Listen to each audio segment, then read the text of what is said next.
Ikalawang mga hari kabanata 7. Sinabi ni Eliseo, makinig kayo sa ipinapasabi ni Yahweh, bukas sa ganitong oras, sa may pagpasok ng Samaria ay makakabili ka na ng 1 takal na pinong harina o 2 takal na sebada sa halagang 1 pirasong pilak.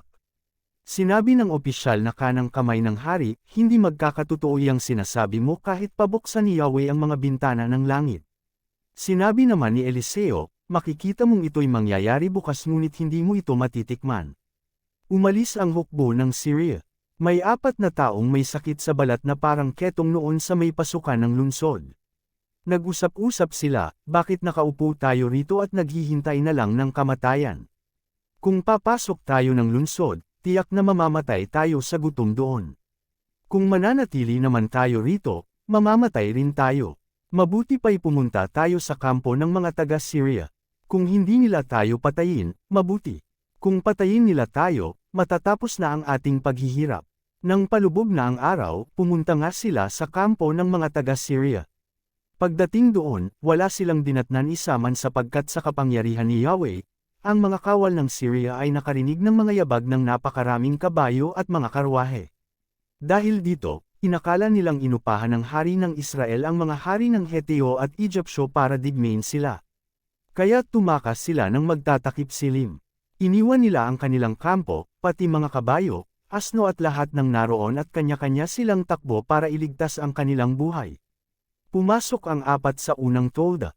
Kumain sila at uminom. Pagkabusog, sinamsam nila ang lahat ng ginto, pilak at mga damit na naroon at ito'y itinago.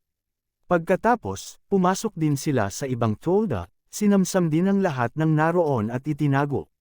Ngunit naisip nila, hindi tama itong ginagawa natin. Magandang balita ito at hindi natin dapat sarilinin. Hindi natin ito dapat ipagpabukas sapagkat tiyak na mapaparusahan tayo. Ang mabuti ipaalam na natin ito sa mga opisyal ng hari. At lumakad nga sila. Pagdating sa pasukan ng lungsod, sinabi nila sa mga bantay, galing kami sa kampo ng mga taga-Syria at isa mang bantay ay wala kaming dinatnan. Ang nakita lang namin ay mga kabayong nakatali, asno at mga tolda. Isinigaw naman ito ng mga bantay hanggang sa ang balita'y makarating sa palasyo. Nang gabing iyon ay bumangon ang hari at tinipon ang pinuno ng Israel. Sinabi niya, pain lang ito ng mga taga-Syria. Alam nilang nagkakagutom tayo rito kaya iniwan nila ang kampo at nagtago sa paligid. Pagpasok natin doon, huhulihin nila tayo ng buhay. Sa ganoong paraan, mapapasok nila itong ating lungsod. Sinabi ng isa sa mga pinuno, pumili kayo ng ilang lalaki at titingnan natin kung ito'y totoo. Ipagamit natin sa kanila ang 5 sa mga kabayong natitira pa sa atin. Kung makabalik sila ng buhay, magandang balita ito sa buong Israel. Kung mapatay naman sila, matutulad lamang sila sa mga kasama nating namatay na. Pumili nga sila ng 2 karwahe at pinuntahan ang kampo ng mga taga-Syria upang malaman kung ano ang nangyari sa mga iyon. Nakaabot sila hanggang sa ilog Jordan at wala silang nakitang kaaway. Ang nakita nila ay damit at mga kagamitang naiwan ng mga taga-Syria dahil sa pagmamadali. Nagbalik ang mga inutusan ng hari at ibinalita ang kanilang nakita. Nagpuntahan ang mga Israelita sa kampo ng mga taga-Syria at kinuhang lahat ang laman ng mga tolda. Kaya natupad ang sinabi ni Yahweh na may mabibili ng pagkain, 1 pirasong pilak ang bawat takal ng pinong harina o kaya'y 2 takal na sebada. Ang opisyal na kanang kamay ng hari ang pinagbantay sa pintuan ng lungsod. Nang magdagsaan ang mga tao, siya'y natapak-tapakan at namatay tulad ng sinabi ni Eliseo.